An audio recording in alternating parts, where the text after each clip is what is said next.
Coming up on this episode of All About Android, we discuss an avalanche of Pixel 4 APKs that have leaked. Also, car crash detection on Pixel devices. The OnePlus 7T, both unboxing and review, sort of. It's kind of confusing, but you'll see what we mean. The ongoing saga of the Huawei Mate 30, Mario Kart Tour, your email, and an interesting discovery at the very end of the episode that you're going to watch. Do not miss it. Coming up next on All About Android. Netcasts you love. From people you trust. This is Twit.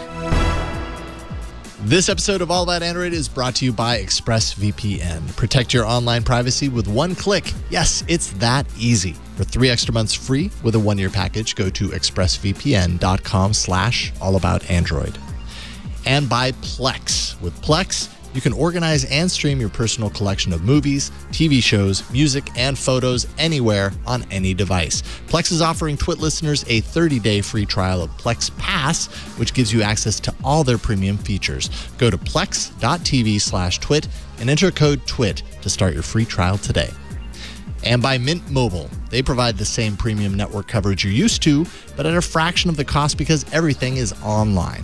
Mint Mobile makes it easy to cut your wireless bill down to just $15 a month with their 3-month introductory plan, and get the plan shipped to your door for free at mintmobile.com/Android.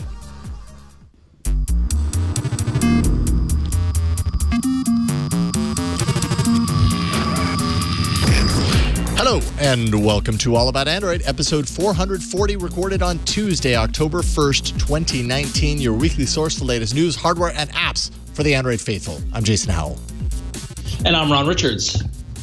Sorry, what show is this? Oh, are we live? Yeah, we're now? live. I'm Florence Ion. Is this on? What is this called? A podcast? Is that what we do here? This is a podcast? I thought this was a show. They just told me to sit down at this table and start talking about Android. Right. Okay. That's what they told me. Okay. Welcome to the show. We are highly organized today. I didn't realize we were doing a bit. I didn't either. I'm sorry. You know, sometimes my brain is going that way today. Sometimes you just got to go with the flow.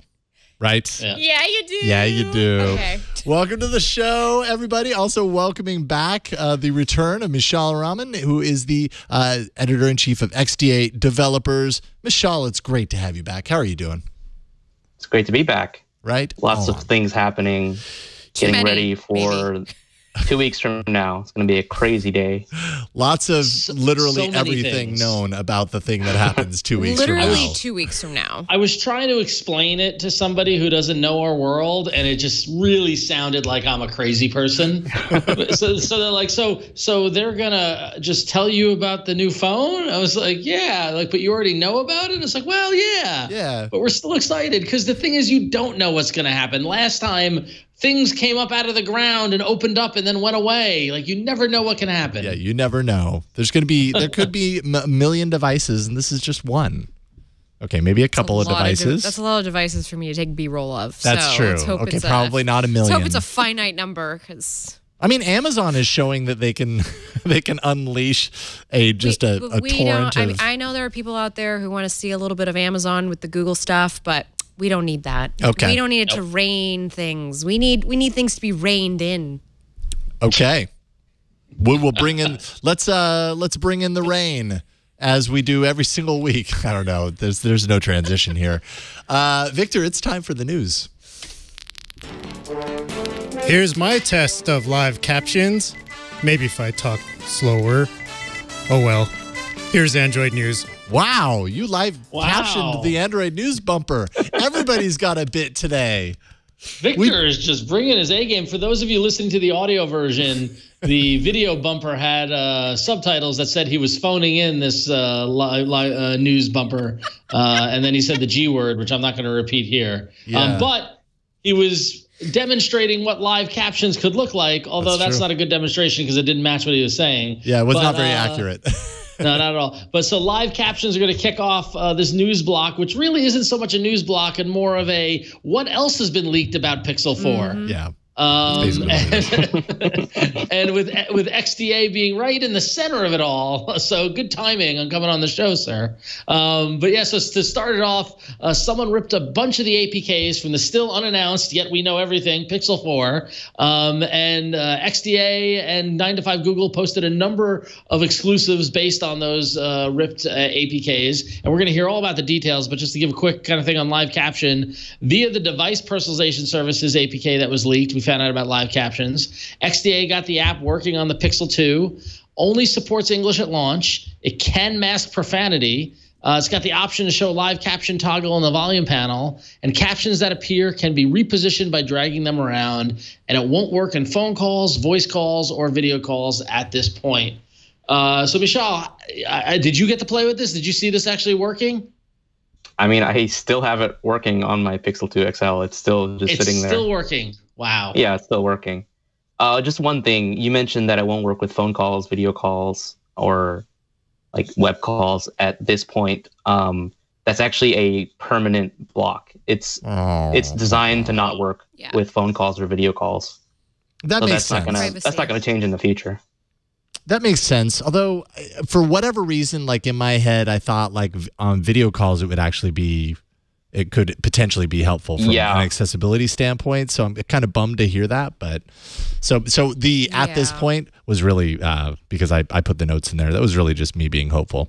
But I totally understand on a phone call because Google has been very cagey around limiting the ability just on a system level of recording phone calls. Well, it's also like not legal. Well, it's not. Well, absolutely. No, absolutely. That is the reason behind it. Right, which would make developing that technology kind of difficult because you have to effectively be able to bring in that audio and process it in real time, which requires.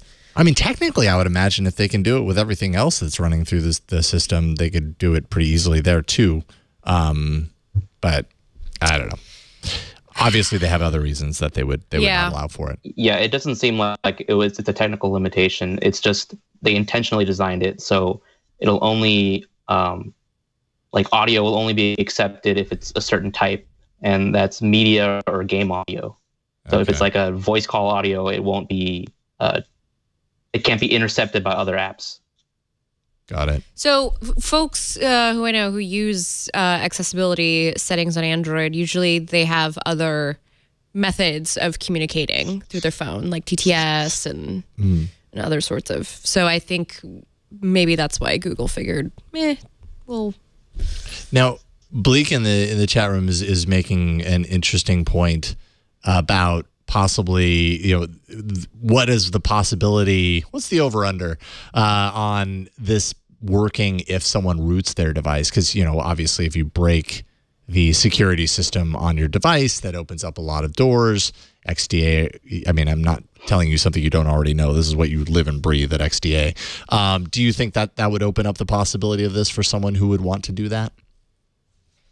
Well, if you're asking about whether unlocking your device will allow you to use live caption on a device that doesn't support it, that's technically how I already got it working in the first place. No. That's not actually what I'm asking. What I'm wondering is, do you feel like the development community on rooted devices would be able to get this to work in some way, some magical way, with some of these unclassified, like these restricted uses? Like if someone wanted to use it on a video call, do you think rooting a device and some developer magic behind the scenes would enable that, or is it just probably not possible at all?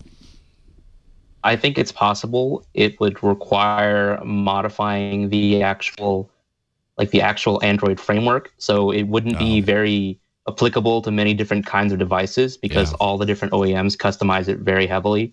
So it would be really difficult to get it working on just like more than a handful of devices at a time. Right. That makes sense. Well, somewhat related to this anyways, Google Recorder app is another thing that has leaked here, and my phone just woke up from that for some reason. It actually allows you to record audio from the microphone. I have it installed, so let's see here. So I can go ahead and show it off here. So this is the recorder app, apparently on the Pixel 4. When I hit the big old fat record button down at the bottom, you'll see that as I talk, you'll see that as I talk, you get your live waveform. It has detected it as speech. If I whistle, I'll whistle out of the mic. It detects that it's whistling, right? And then when I start talking, it goes back to speech. It has all of these different things that it can detect, whistle, voice, music, applause, a bunch of different things. If I switch over to transcript, it's a live transcript of everything. Yeah, I don't think I'm trying to make noises or something to try that it would understand. Yeah. And you can see, so Flo, when you were wondering whether it would be able to do it on like a live phone call. It misspelled my name. Here you go. It probably did. There you go. FLOW. No W That's in my wrong, name. Google. That's very wrong. But it can do this all on the fly. This is all happening on the device too. So from a security standpoint or privacy standpoint, people wonder, not sending this stuff up into the cloud for privacy reasons. Here, this is happening on the device, and it's make my job detected a lot easier. English. And let me tell you, yeah, not bad. And so you can save it. It will add some of these keywords for you, the content that it's detected in there. The G word. Yeah, and then I believe you can search this as well, right? Like I could go in there and do some sort of a search. Yeah. So let's see here. Let's search for flow, spelled FLOW. Okay. And there we go. Oh, I don't have my volume up. You misspelled my name. All right. There we go. So this is pretty neat. It can also upload to Drive if I long press it, and I think I can send it. It just annoys me. Why are they doing this now after I already paid money for the recording app that I wanted? Well, that's a good question. Mishaal, did you ask Google why they did this to Flow? Why now? No. Why is this app on the Pixel 4, do you think? Or why do you think it's going to be on there? It seems a little random to me.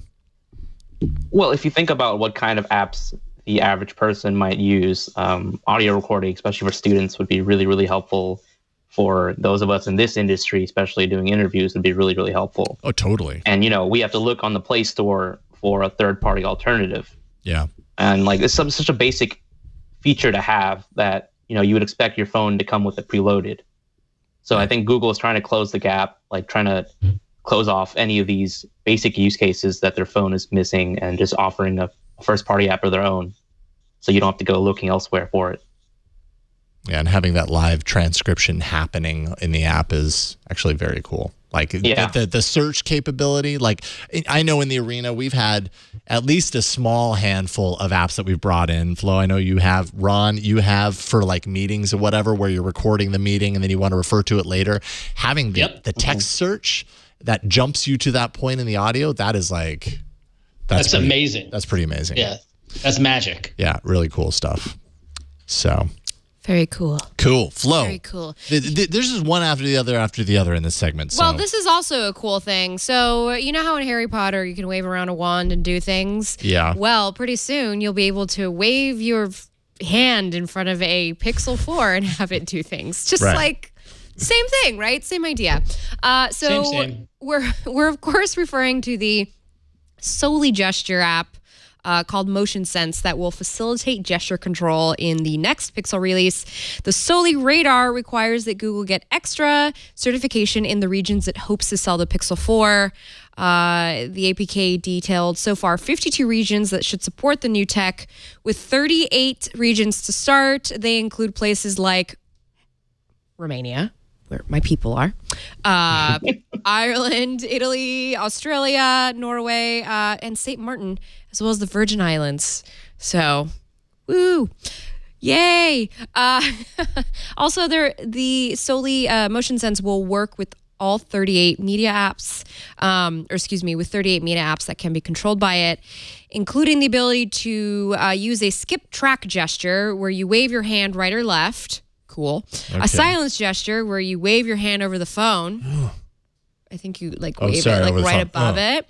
And then silence. A reach to check the phone gesture where you move your hand toward the phone to show things like time, notifications, etc. I say this is akin to when you look at the phone and it kind of shows up for a quick second to show you that information. But instead you're just, I wave my hand in front of the phone anyway to try and wake up. This is not the gesture you're looking for. Yes. I feel like there should be more. I want more gestures. You do? Well, I mean, that just for a radar, like a total, air quotes, game-changing radar that's built into a device for the very first time, and requires all this heavy lifting and everything, and work to get it certified in all these different places and everything. To have it only just like control a couple like music apps feels very shallow to me. What do you think, Mishaal? Yeah, I definitely think there's a missed opportunity here. One of my colleagues brought up a really good idea for, one way that it could actually be really innovative. So like imagine you're holding the pixel out with one hand, you're about to take a picture, but you have to fumble with the buttons, so you got to like zoom in. That's really annoying to do with one hand, or you got to like, touch it with the other hand. But what if you could like twist a knob in the air with your other hand? I was right there with like, you. Do some other gestures to control other settings in the camera. I agree. Like, that would be really cool. Yes, if it worked. You got to start somewhere, though. I mean, that's just true. That's a good point. Like walk before you run. I don't know. That's I know, good but like, point, Ron. but if you're okay, I agree with Ron about walking before you run. But from my standpoint, I just feel like if I'm listening to music, I'm at home with my smart speakers, my smart display, so I'm just like yelling. Or whatever it is that I'm doing. Hey G, trying to get over the volume of Taylor Swift in your household. Taylor Swift, yes, which can be hard. And she's telling you need to calm down, calm down, or just. I agree. It needs to be a little more helpful than maybe music. And maybe it will be. Maybe this is just the beginning. Who knows? These solely will probably come to Google Homes in the next couple of years. This was supposed to come to Android Wear, by the way, folks. That's true. Remember Android Wear? Yeah, before it was Wear OS, right? Yeah. See, I get confused now because there's just so little happening. I'm just saying, remember that Google had a wearables operating system? Just remember. What else, Ron? All right, so, I know all of you, as we're going through these Pixel 4 leaks and rumors, there's someone in the audience sitting there wondering, what about live wallpapers? Luckily, live wallpapers were also leaked, because this is the extent of the leakage that's been happening with the Pixel 4, that now we know about the live wallpapers. And these live wallpapers target Android 10 specifically, but an XDA recognized developer, I apologize if I butcher your name, Pranav Pandey, modified it to work on Android 7 and higher and 64-bit devices. I get this when it happens. Yeah, live wallpaper. Now, what's interesting about the live wallpaper is that they support the system-wide dark mode, which is something that I personally am more excited about than live wallpapers. But Jason, do you have it there in front of us? I wish that I did. I spent a lot of time trying to get them to work, but every time I go in, I get this thing, and then I said, "Hey, Mishaal's going to be on. Why does it do this?" Did you install the official one from like APK Mirror or something? So I think I initially did, and then I realized I needed to install the modified one, and I'm guessing that installing the modified one isn't overriding the official one. That's probably what I'm looking at. Yeah, that's right. They're not compatible with each other. Yeah. So I kind of screwed it. Screwed it up the first time, and undoing it, I just gave up after a while. I was like, I've got the rest of the show to prepare just to get these live wallpapers going. But neat, I suppose. But these live wallpapers have a little bit more customizability than the traditional live wallpapers. Is that right? Yeah. So there's the Compass live wallpaper. That one allows you to enter any city on the world, and the compass will point to that location from wherever you are, and you can turn your phone; it'll change too. Oh, okay. Yeah. There's another one called Sights from the Sun that lets you focus on one planet. You can just show like the sun and where that planet is in relation to it, like in its orbit. Oh, neat. Then there's the Doodle live wallpaper. That one has like a few preset doodles. You've seen the black one that's you're showing in the image right now. That one's been all over the leaks, but there's also a few other colors, and you can also draw your own doodle to set as your own live wallpaper. Okay, nice. I like the idea of drawing your own doodle. I do think it's interesting to. Yes, I do think it's interesting to notice the change in aesthetic for some of the live wallpapers. Yep. A little less geometric than what we've had going on. A little less polygonal. Yeah. And dark. Polygonal. Is that the right word? Is that how you say it? I have no idea. I've wondered on that one myself. Another thing that you'll notice here is that I'm in the wallpaper app or whatever they call it, the styles and wallpapers app, and down at the bottom there is a little style button. Now I did not go through the entire process here, so when I hit it, it worked. It didn't work for me earlier. Never mind. Here it is. These are styles. So these are Pixel themes.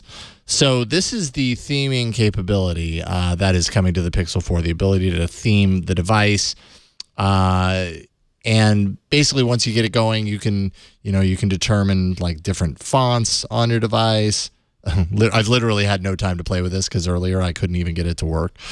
So I don't know exactly what I'm doing here, but basically you can go through and you can customize the look and feel of your app, of your whole home screen and experience, but it's pretty limited still, right, Mishaal? It's not like an open field where you can just go crazy. There's select few things within each section. Is that right? Yeah, the current selection that you see, this is actually like a limited version of it because it hasn't been fully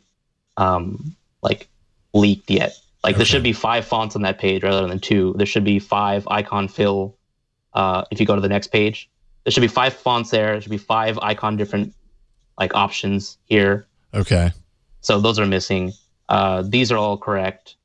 This is the full amount. The color pickers. The colors, yeah, the color pickers. There we go. Well, green, it's Android. And those are all the correct shapes. Oh, okay. And one more thing that's missing in all the leaked APKs is clock customization. So you'll be able to choose the lock screen clock. There used to be 3 options. There used to be like a bubble clock, like a stretch analog clock, and a text clock. But they got rid of the text clock. So I don't think that one will be there when the Pixel 4 launches. Okay. And actually, I'm not even sure if the clock customization itself will be there because we haven't seen it yet on any of the leaked devices. And so I hit apply, but on this leak, it's not actually going to apply it. It's going to be, it's not a fully functioning app at this point. Right? It's fully functioning, but you have to install it the right way. If you just sideload the app from APK Mirror, then it won't work. That's right, because the walkthrough that I saw, you had to do ADB into it and do a command in order for it to stick. So that's the component that I ran out of time on. Yeah, a little bit of work. But I mean, in the grand scheme of things, probably not compared to most things you'd find in XDA. So not too shabby to just have to do a single ADB command.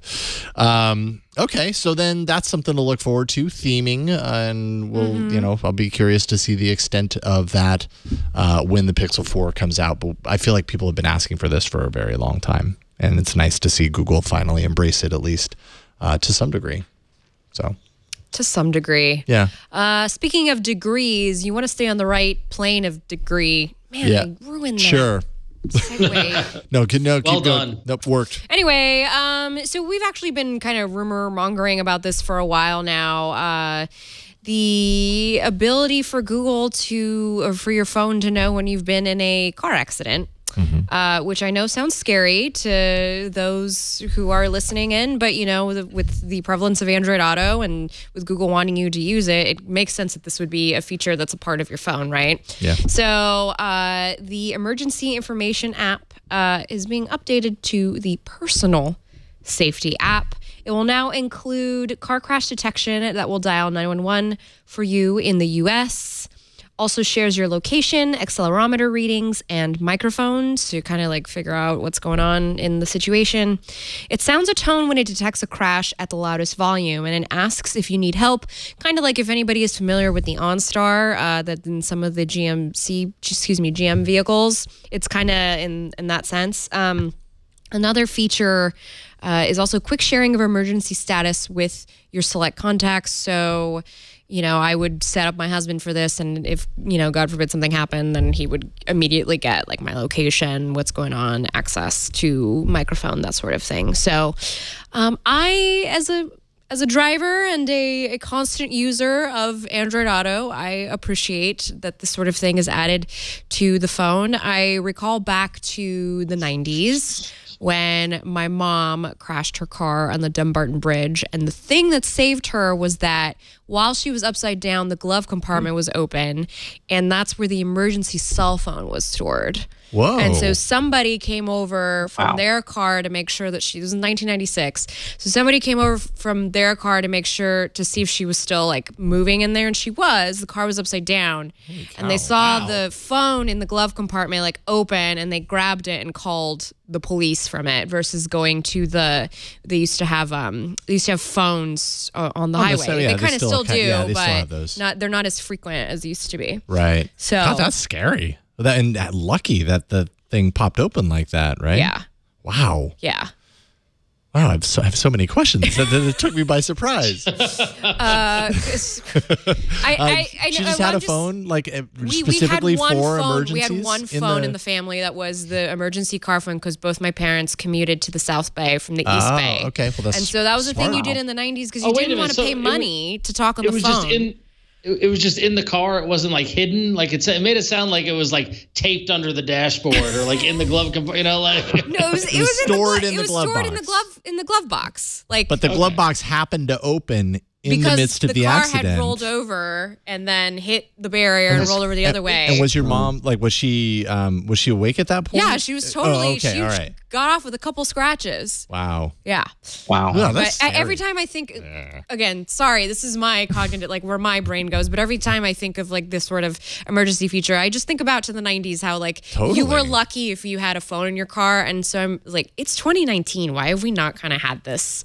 Why do we have to pay for this stuff to be in the car? It should be a part of our phones. Yeah. Like. Well, yeah, no, I love that this is coming to devices. Like even you mentioned OnStar, and that's great. OnStar you have to pay for it, right? Yeah. And you have to pay for like this kind of this level of security that or safety rather, that we should kind of have, considering the fact that we carry around these highly capable, always connected devices in our pocket. So I think you're absolutely right. I completely agree. Google, good going. Yeah, good going. And then Mishaal, you actually are the one that wrote this article. Yeah. So like exploring the app, like what were some thoughts that you had in your exposure to it? So I mean, I wasn't really surprised by this feature because we had spotted evidence for it in May. But it is a nice feature to have. It's what I'm disappointed in is that it's still like restricted to the US, and that seems to be a very, very common trend with all Google products and services. US first, and we always have readers complaining about that. I really hope that they do expand this to other smartphones, like open it up to not just Pixels, but like let every Android device have it. Don't just restrict it to the US. Yeah, that's a really good point, Mishaal, and I agree. I think that it shouldn't be, but after now having experience at working at a very large corporation, I'm finding that a lot of those country restrictions that we get frustrated about are more legally based than functionality. And there are legal hurdles around them for each country that make it difficult. And so I get the somewhat irrational annoyance at the fact of it not being available in your country, but like a US based country doing business in other countries is very difficult. Yeah. I just hope that they're working towards expanding support. Yeah. Agreed. Totally. US only right out of the gate. Yeah, that's Well, they had this problem with Android Auto. I'm used to hearing that, but what's that? They had this problem with Android Auto because they had to get it approved with the National Highway, whatever, NHS. Bloody blah. Yeah. Yeah. Bloody blah. Not NHS. NHS in the UK. NHSTA or whatever. NHSTA. Thank you. The National Highway Safety Transportation. The National Football League. I know. We know. Yeah, this is just what you have to do to get it cleared with the Major League Baseball. Yeah, it's just exactly. the way it goes. So knowing baseball, they got a cut of all this, and it's going right in there in the fat cat's pockets. Yeah. And the World Wrestling Federation. No, wait. No, you're it's thinking no of longer WWF. It's now it's the World Wildlife World Federation. Wildlife Fund. Those pandas. You got to secure it with the pandas. They all get involved. They've all got a piece of the pie. Yeah. They It's all just need the a reality taste. of it. They all need a taste. All right. So there may have actually been more leaks from the Pixel 4. And I don't even know if you would consider that last one a leak from the Pixel 4, because that was Google itself that made an update in the Play Store. I'm pretty sure I was the only one. It's actually a funny story. I was the only one to have gotten that update. Really? And it's because it wasn't a traditional rollout. It's because my Pixel 2 XL was spoofed to be a Pixel 4. So I think Google thought that my device was eligible, so it rolled out the update. Dang, you're smart. That's it. Yeah, that's why he's on the show right now. I know. That's why we're asking him all the questions. That's why you are who you are at XDA. Jeez. You're smart. We're building you up. You're not worthy. Okay. Thank you, Mishaal. That's pretty awesome that you're able to get that update. That just proves you knew exactly what you were doing, which we already knew. Yes. Let's take a break and thank sponsor, and then we're going to unbox something. We're going to go in reverse on a device. It's going to be interesting. We'll get there in a moment. But first, this episode of All About Android is brought to you by ExpressVPN. I have actually been using ExpressVPN for quite a while now. And that's just because it's easy, it's reliable, it's awesome. It's a way to make sure that your network data is secure without slowing down your internet speeds. I've used a decent amount of VPN over the years. And yes, speed reduction is often something that you just deal with when it comes to VPN. And ExpressVPN feels different for me. It feels like I'm not making those sacrifices, which is one thing that I really love about it. So why should you care about encrypting your data? Well, it's easy for hackers to bypass things like Wi-Fi security and then steal your information. All they have to do is exploit flaws such as crack. That's a key reinstallation attack. If you ever use Wi-Fi at a hotel or even a shopping mall, you're sending data over an open network usually, and that means no encryption whatsoever. The best way to ensure that all of your data is encrypted and can't be read by hackers is by using VPN, and that's what ExpressVPN is all about. You download the app on your computer or your smartphone, and then you use the internet as you normally would. You just click one button. It's a single button tap. You hit that, and you secure 100% of your network data. ExpressVPN is fast. It's reliable. It's recommended as the #1 VPN provider by TechRadar and CNET. ExpressVPN takes privacy and security to the next level. They invented a technology called Trusted Server to ensure that VPN servers run from RAM. No data logs are written to a server's hard drive, even by accident. So a number of reasons. Really, at the end of the day, the thing I love about ExpressVPN is just that it's simple to use. It doesn't slow things down, and you're protected. And I just feel like it's peace of mind, especially when you're in a place where, unprotected Wi-Fi is swirling around you. You're tempted to jump on. This is one way that you can make sure that you do it safely and securely. If you want the best in online security and privacy protection, head over to expressvpn.com/allaboutandroid. You'll get 3 extra months free with a 1-year package. Protect your internet today with the VPN that I trust to keep my data safe. Go to expressvpn.com/allaboutandroid, and you can get started right now. And we thank them for their support of All About Android. And now it's time for hardware.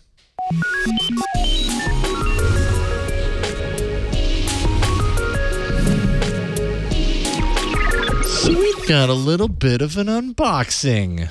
Something to show you. A good old-fashioned unboxing. Good old-fashioned unboxing. Ron, your audio might have switched to not your microphone. Oh, audio. yes. Let me fix that. I'm sorry about that's that. All good. That's all good. Wow, that's a big cardboard box that you just threw onto the table. Sorry. That's okay. I'm kind of weak these days. It's okay. It's all good. Yeah. What's inside? It's a red box inside. Okay, like a DVD kiosk? Oh. Oh, it's one of those. One of these. It's a OnePlus. I got mine a little later because I was out of town last week when it arrived. And then my FedEx guy doesn't want to come out. No, it's like I'm trying to do it, Shimmy it. Yeah, shimmy I think it. the lid down here is keeping it, maybe. I'm afraid the box is gonna break. It's huge. How big is that phone? You know better than me. That's true. Well, then don't spoil the ending. Right. Oh my goodness. Okay. Here, I will say after the OnePlus 7 nicely. after the OnePlus 7 Pro, this box appears to be bigger than that one. Yeah, that one was ridiculous. This is a large phone. Okay. This is a Oh yeah, so put it right here. Hold on. This is our zoomed out camera. Okay. All right. I promise you folks, this is worth it. Yes. Listen, I saved this for all of you, okay? I didn't open the box so that I could do it here with you. And for the audio listeners, I will do my best to explain. So what we have right now in my hands, or rather on the table, is a sort of mattish, velvety red box. It is really nice. OnePlus logo right smack dab in the middle. Oh, and yeah. Jason's going to actually help me shove this out of the sleeve that is holding it in. Oh, my goodness. No, I don't think you need it. Dude. So, No. Okay. Okay, don't spoil it. Don't spoil it. Sorry. Okay, so now, audio listeners, we have in kind of like clear Scotch tape Glossy whatever. look. It says "Never Settle," Which is kind of what OnePlus says. OnePlus's That's their thing. OnePlus's thing. It's kind of on the nose. Yeah. Yes. Okay, now we're gonna open it. Oh, what? Oh, okay. For the audio listeners, it opens like a Gullwing Tesla or a Gullwing Lamborghini. Yes, it opens like this. It opens like out. Possibly a guy with aviators will come out of it. We don't know. Yeah, this box is too cool for us, I think. I actually feel very uncool right now. This is the press kit. So it's not a 10-inch record. It's not a 10-inch record, which would be kind of cool. We're not going to open that because that's none of It's none of your business. Okay. For those of you watching and listening, it's my business only. And in here we have a book, a notebook, a journal. I would say. There we go. Okay. You know, a black journal. It says "Never Settle" on it. Standing a little outside of. It has black paper on the inside. Yeah. Interesting. Yes. Interesting. And a red. and a red bookmark. Bookmark. Okay, for keeping secrets. Here's a bunch of cases. We have black cases, the quintessential OnePlus red, which matches the box perfectly. OnePlus definitely got the Pantone colors down on this one, if I do say. And so here, okay, you can't see this because there's a glare, but I'll read it to you. This is a box. This is this OnePlus 7T, and it says, "This is the OnePlus 7T. It's the culmination of all our design and engineering efforts, and crafted for those who, like us, always strive for the very best." The very best. The very best. Okay. And then underneath it are some earbuds. Yeah, those are actually really good. Those are the Bullet 2 wireless earbuds, which I actually like a lot. So I'm not usually a fan of the wrap around the neck style. You know, it's still wired. It's not total wireless. So they're not the buds that go just in your ear. It has the little wire and it wraps around your neck. These are really great, though. They stay out of your way. They're not too heavy. Yeah, pretty fantastic. All right, so you're going for the actual phone though, because that's really the thing. I love that box and how it this is a great box. Out like so OnePlus did a solid for those of us with long nails that we don't want to break.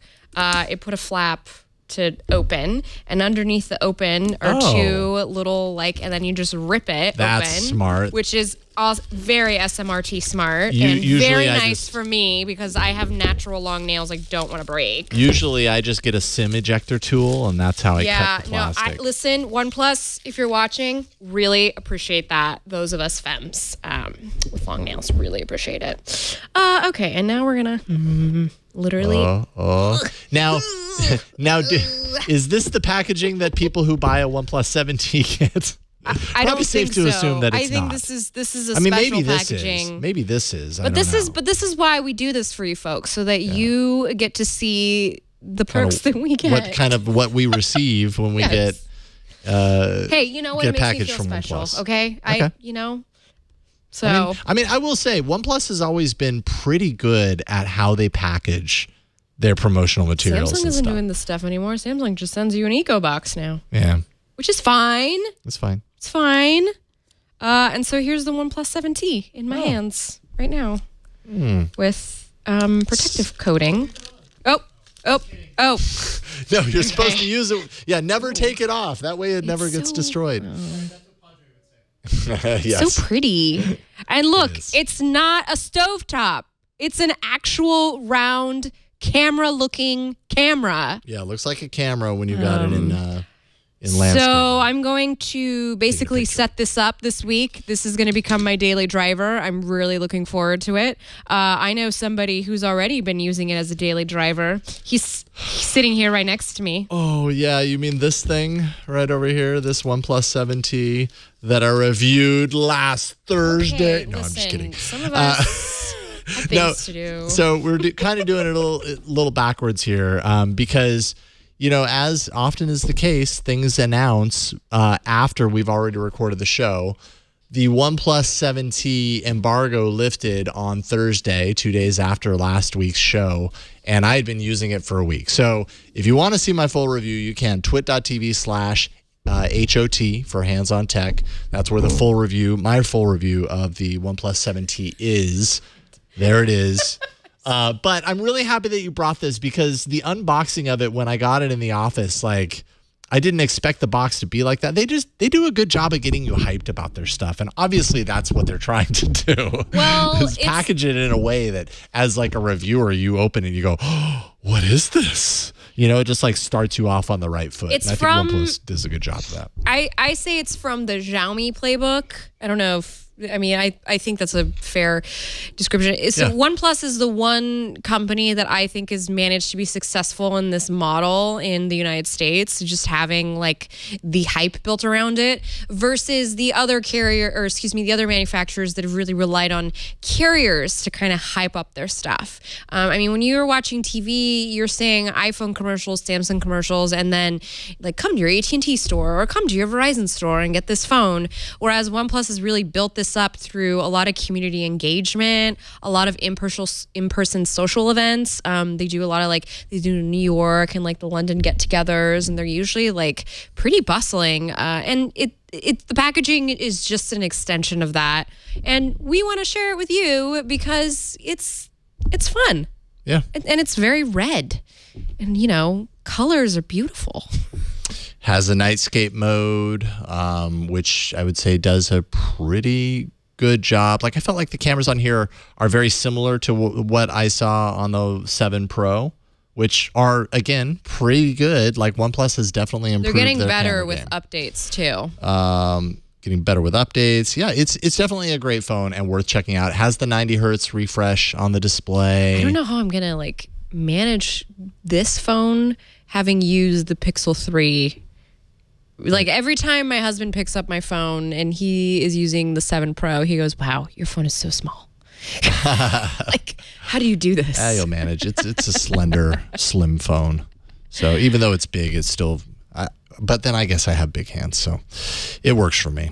But Mishaal, have you had a chance to check out the 7T at all?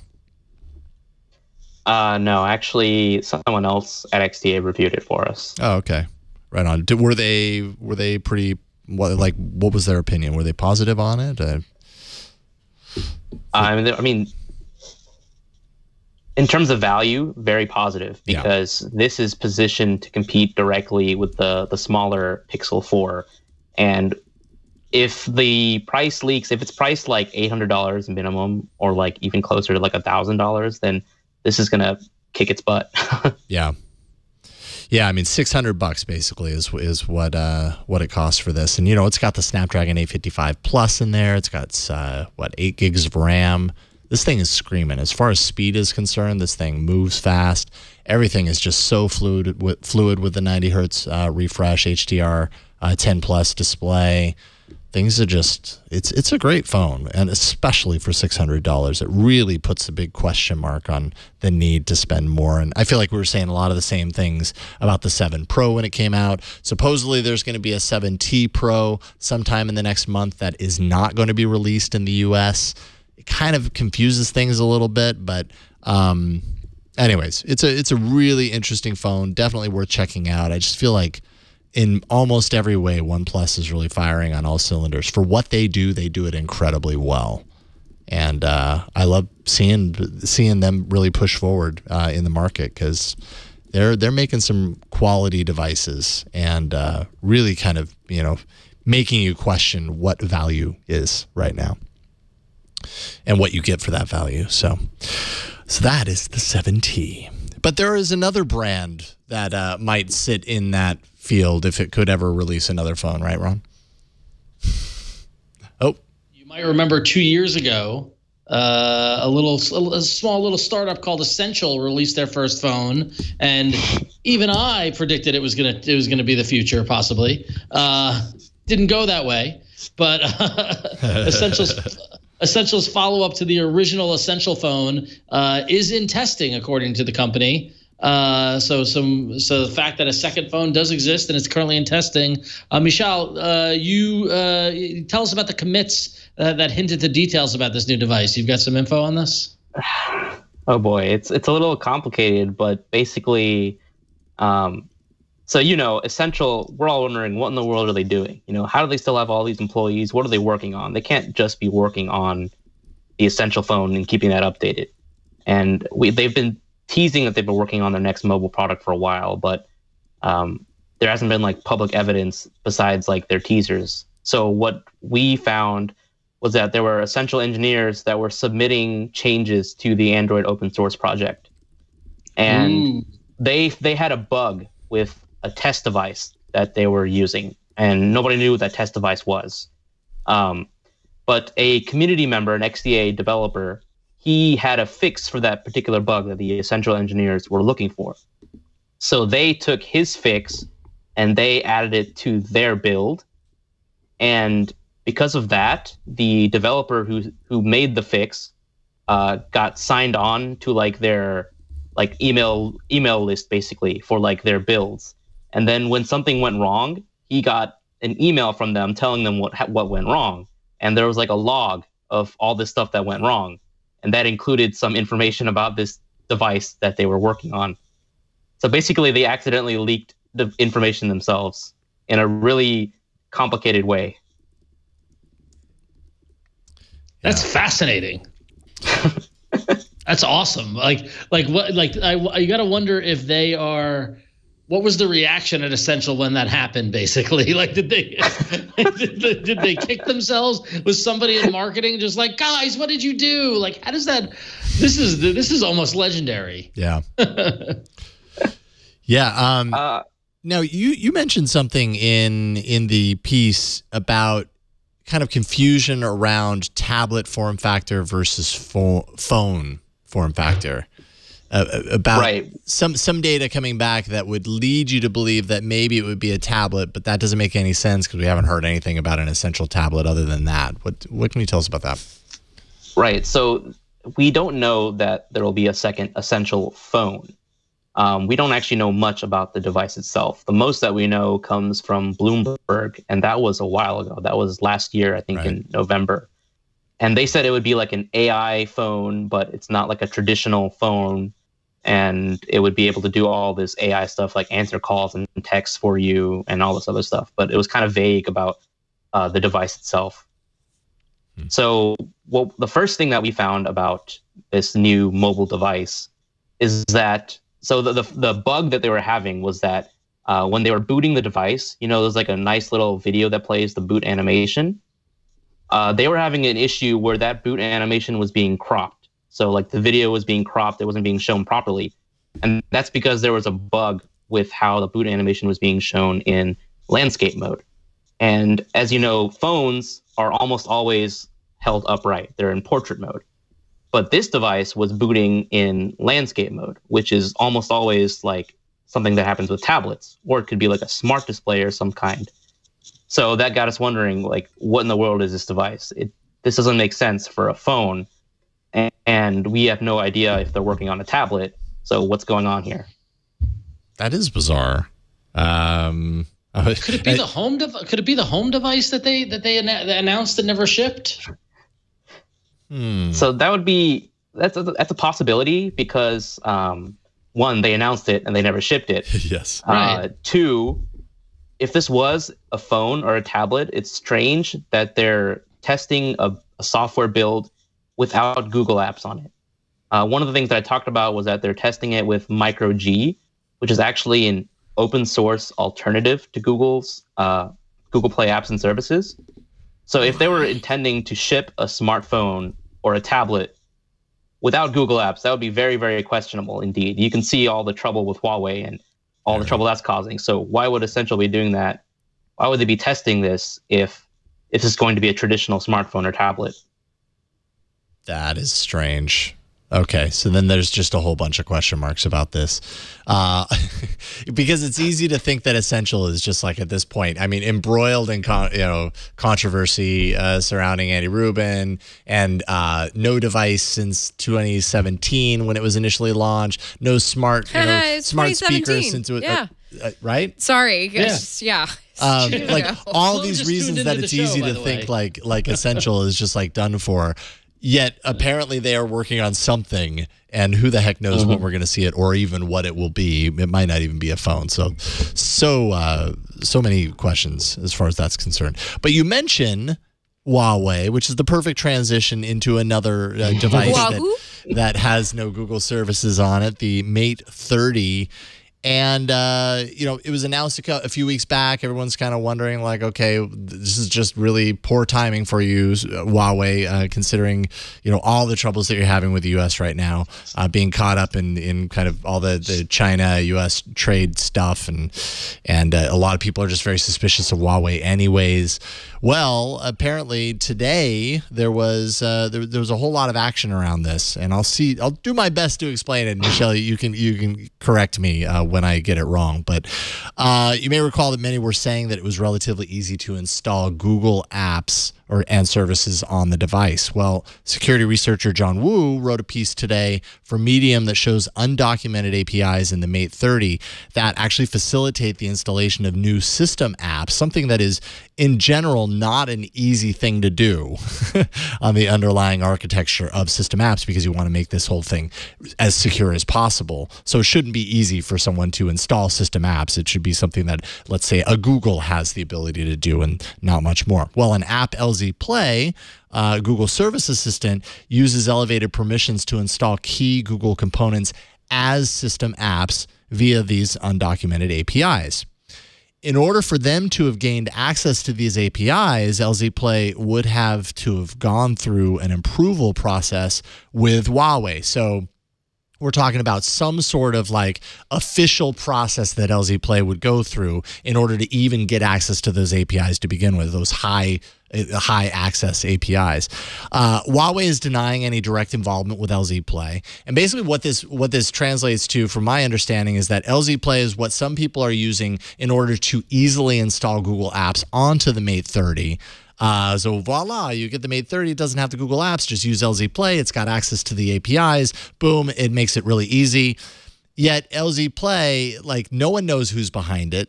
It's very anonymous. Huawei is denying any sort of direct cooperation or collaboration with LZ Play. Although arguably Huawei might have something to gain from a very easy system like this to install Google Apps on it, when that would be what they had initially wanted and weren't able to do. And then, Mishaal, you pointed out prior to the show that since this article published this morning, lzplay.net is now down. The GMS installer app doesn't download Google Apps anymore, and the Mate 30's build fingerprint is no longer whitelisted by Google, which you pointed out means that Google Play is no longer capable on that device. Google Pay. Oh, sorry, Google not Pay. Google Play. Google Pay, you're right. So game over? I don't know. Like, this is really weird. There's just a lot of uncertainty here and kind of sketchy. What do you think? So basically, I wanted to point out one thing you said. You said that LZ Play makes it easy to install Google Play apps and services. That's that in air true, quotes. but it's also the only way to install Google Play apps and services. Oh, okay. It's the only way that you can. You can't just download the apps off of APK Mirror or some other website and sideload it. That doesn't work. It's because of these undocumented APIs that LZ Play was able to actually install Google Play apps and services. So now that this whole operation, this app is down, you cannot install Google Play apps and services on a Mate 30 right now. There could be other workarounds that might come in future updates to the device. And some people have theorized ways in which Huawei could implement those workarounds. But right now, since that system is down, you can't install Google Play apps and services or get Google Pay working because of that, as you mentioned, the whitelisting being gone. Right. Ooh, okay. I mean, safe to say, like these undocumented APIs that grant such high level access to an app with uncertain background, such as LZ Play, like these are all kind of reasons that people have found a lot of suspicion around devices from Huawei, right? Like this would kind of play into that narrative that, hey, if Huawei's doing something suspicious on the back end, here's another proof of that. Would you agree? Well, the thing is, I mean, they can say that, this is something that the user has to give permission for. You have to activate you have to allow it access to do this stuff. You have to install it manually. You have to say, I want this to become a device administrator so it can have these permissions. Mm-hmm. So it's not like insecure by default, but the fact that they like allow for this to happen so that other apps can install system apps like nilly-willy is kind of, it's a security concern, because what if some other person builds an app using these APIs and they install like a rootkit basically on your device? Right. Alrighty. Well, then I guess in that case, if the Mate 30 cameras look really sweet to you, consider kind of some of these other aspects. I mean, already there's enough hurdles here that people are probably not flocking to this device unless they really have a curiosity about it. At least, I mean, I'm talking from the very U.S. perspective here. In other parts of the world, it's probably a different story, but. Very interesting, and I do feel like this is a story that's continuing to develop. Today was just a big flashpoint in it, so we'll see kind of where that leads to. It's a little like confusing. It's like the soap opera that you have to keep up on. And it's more, maybe it's more like Twin Peaks than a soap opera, but it's very confusing. Yeah, there's no Laura Luke wedding scene going on here. So yeah. Wow, deep General Hospital cut there, Flo. Nice. See, General Hospital, just not my cup of tea. Days of Our Lives. I loved Days of Our Lives, especially the Rinna years. Okay, you lost me. Lisa Rinna. She played Billy. Yeah, you lost me. All right, well, I was just pretending. You could keep up with your soaps if you used Plex. It's true. I could. There it is. Thank you. Nice flex. And that's a good time to thank our sponsor. This episode of All About Android is brought to you by Plex. And listen, Plex brings together all the media that matters to you in a single app, and it's available on any device, no matter where you are. You can organize and stream your personal collection of movies, TV shows, music, and photos. Get this, for free. All right? Totally free. You can also stream your favorite podcasts, web series, and news also for free. So let's say you like All About Android. Use Plex. You can watch it on Plex. It's amazing. So if you upgrade to their Plex Pass for less than $5 per month, you'll get the best of Plex with exclusive and early access to premium features like offline accessibility. They'll allow you to download your movies, shows, music, and photos to your mobile device for offline enjoyment wherever you go. You can watch live broadcast TV and DVR. All you need is a Plex Pass, an antenna, and a tuner, and you can stop paying for cable and still enjoy great television. You get customized news with the news feature in Plex that brings you quick access to over 190 and counting sources for national, international, and local news, covering over 80% of U.S. markets to supported Plex streaming players. Premium music, you can enjoy such amazing premium features like lyrics and custom curated playlists based on your music preferences. And you can get a cinema-like experience when you're watching your personal movie collection, including trailers, behind-the-scene features, and never-before-seen footage. And listen, you might love Plex, you're using it, you love your own thing, but you might have other people in your family or in your network that you want to be able to use it. No problem. Plex has got you covered. When you've got multiple users, it's so much easier to switch users with Plex Home. You can create customized managed accounts and make switching users easy with Plex Home. And they even have parental control, so you can safely let your little ones enjoy as well. With Plex Pass, you also get a Plex Pass Perks, where you get exclusive access to promotions and discounts on partner products, and you get to use the newest features before everyone else. And listen, I am a Plex Pass customer. I've been paying for Plex since it came out through the Plex Pass. I've had Plex since day one. It is what drives my home theater at home. I use it for all my movies and TVs. In fact, that download feature, it's great. I download TV shows to my tablet and go to the gym and work out. I can watch it. It makes it so smooth and so easy. Plex is the best. So this is what you're going to do. You're going to join me and all the other cord cutters, and you're going to cut that cable cord and save big. Plex is offering Twit listeners a 30-day free trial of Plex Pass, which gives you access to all their premium features. Just go to plex.tv/twit and enter code TWIT to start your free trial of Plex Pass today. That's plex.tv/twit. Join me. Watch TV with Plex. It's the best. Thank you, Plex. Thank you, Plex. Appreciate your support. All right. And now we actually have some apps to talk about. So let's do that. We do. It's like 1.5 app stories. One actual one and then an eye roll story. Oh. Kind of how I feel anyways. Did Flo got the eye roll story, didn't she? No, she got the actual one. You got the eye roll story. I got the eye roll. Okay, I see how it is. Okay, so everybody keeps asking me if I've downloaded this game, and my answer to you is no, I have not. Okay. Not interested. I have. I've also been really busy playing Untitled Goose Game on the Nintendo Switch. If you haven't played that yet. Everybody's playing that. Please. So Mario Kart Tour is now available for Android. It's got top primo spot in the Google Play Store if you haven't been there already and seen it. It includes many popular tracks from the Mario Kart games that are already available. What is Rainbow Road on there, maybe? I'm assuming. Probably. Gameplay. I think they might all be on here in some way, shape, or form. It's kind of crazy. Oh, I remember this one very well, the one with the dinosaur.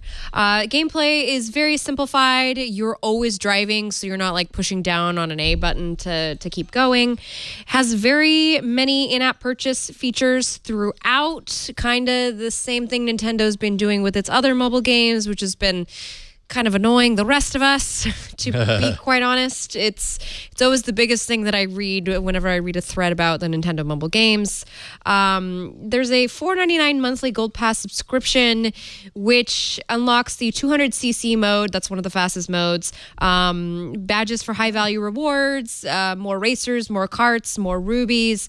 There's also no multiplayer ability available just yet. Wow. But, you know, Jason's here playing Mario Kart. Here's the biggest question. Yes.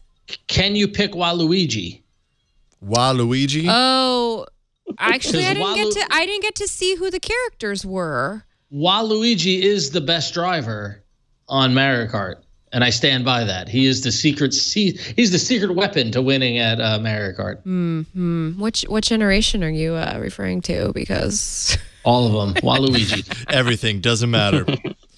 Waluigi. Oh my goodness, I got boost.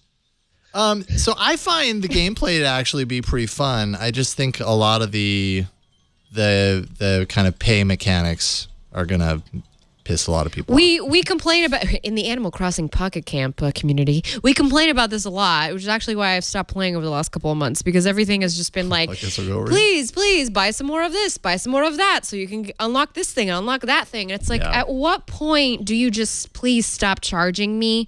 Yeah. Like, I already give you so much money, Nintendo.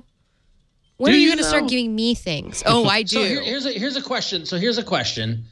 If this took away all those mechanics and was $19.99, would you pay $20 for it and get rid of all those mechanics? Ooh, that's a good question.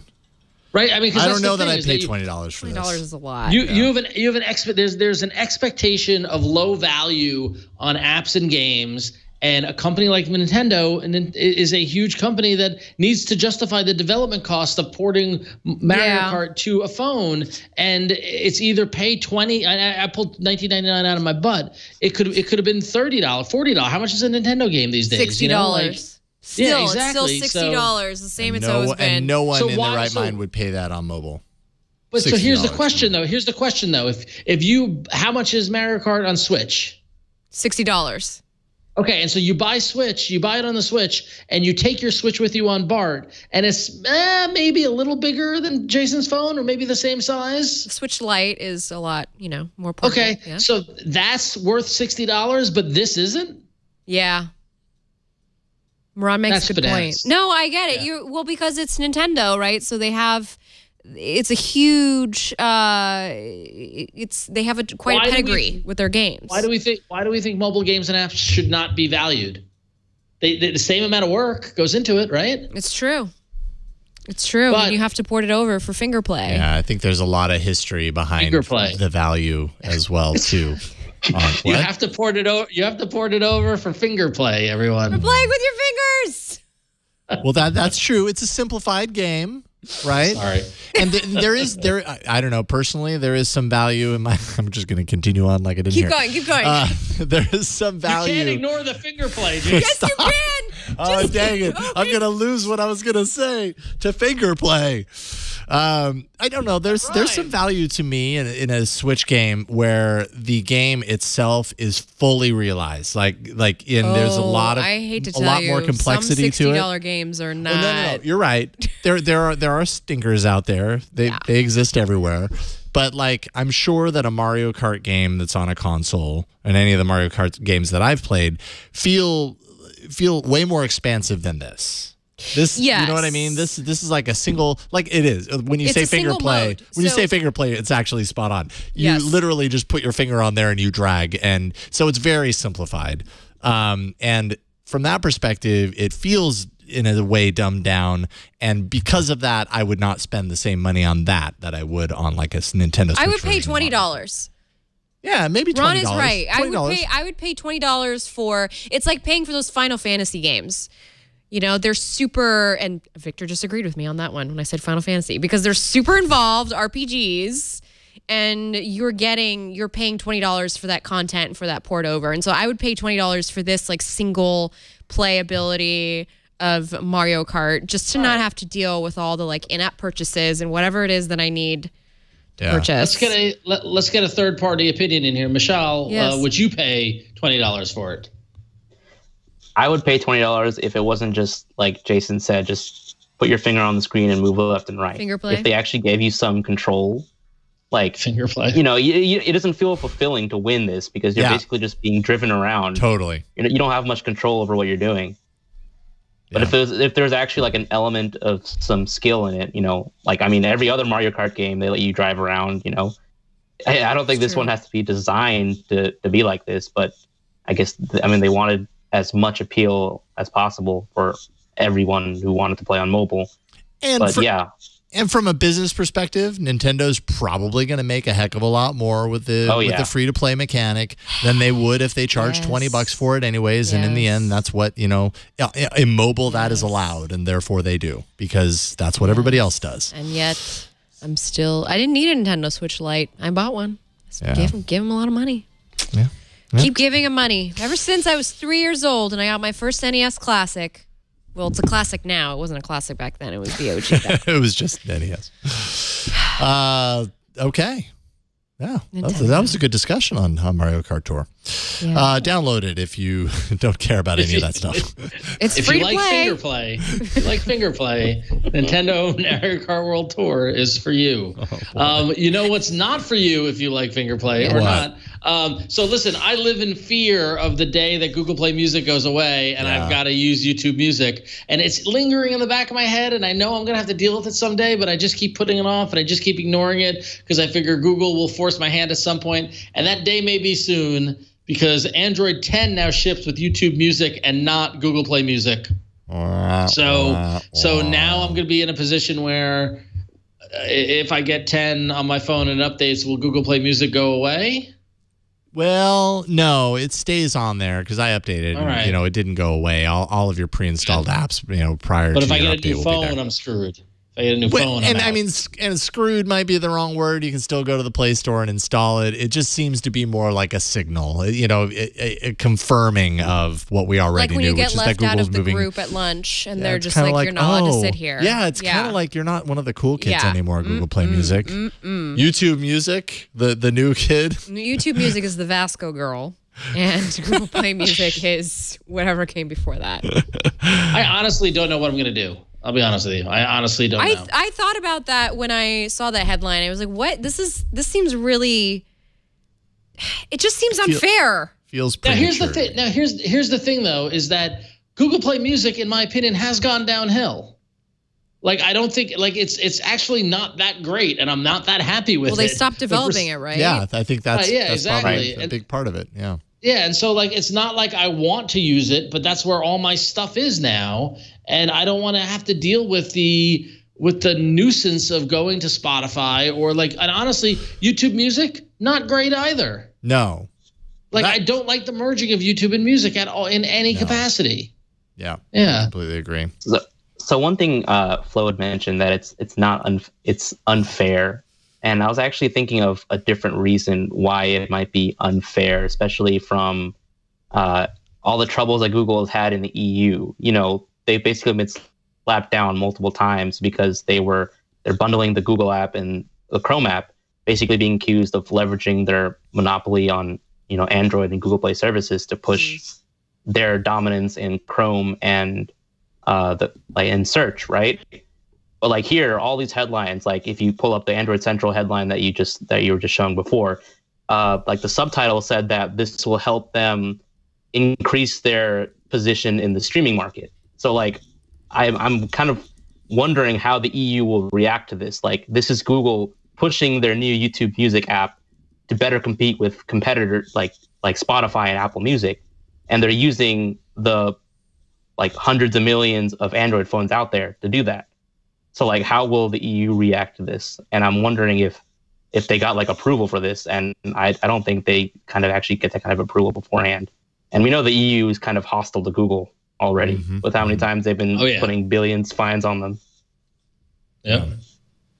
Listen, and those are great points, and I'm waiting for the transition, you know, the articles that had a transition and all stuff like that. Because in Google Play Music, I just pulled it up now. I have over 18,000 songs on over 2,800 albums from over 1,900 artists. All right. I can't reorganize that. I don't have the time. And you can't go to Spotify because they only allow you 10,000 songs total in your library. So what the heck then? So I've nearly double that. Like this. This is just this is actually bad news for streaming music. Well, I guess your alternative is that once YouTube Music has feature parity with Google Play Music, then your library moves over to YouTube Music and you get used to it. I'm in the same boat. Like I don't know what I'm gonna do. I'm like, okay, well, hopefully once feature parity is there, it's better. But right now, it's like, I feel like it's premature to do this because YouTube Music sucks. But yeah, I mean, we're all really still waiting for. What's that, Mishaal? We're all still waiting for feature parity. All the inbox users are still waiting for feature parity. Oh God, don't even get me started. Right? So it's kind of a. It's true. So true. So we'll be waiting till we die. I just went to YouTube Music just to see what was going on the web version. So not the app, but the web, right? And I went to library, and I'm logged into the same account than my Google Play Music, and I have 0 albums available there. How's that feel? The only playlists I have are playlists from YouTube.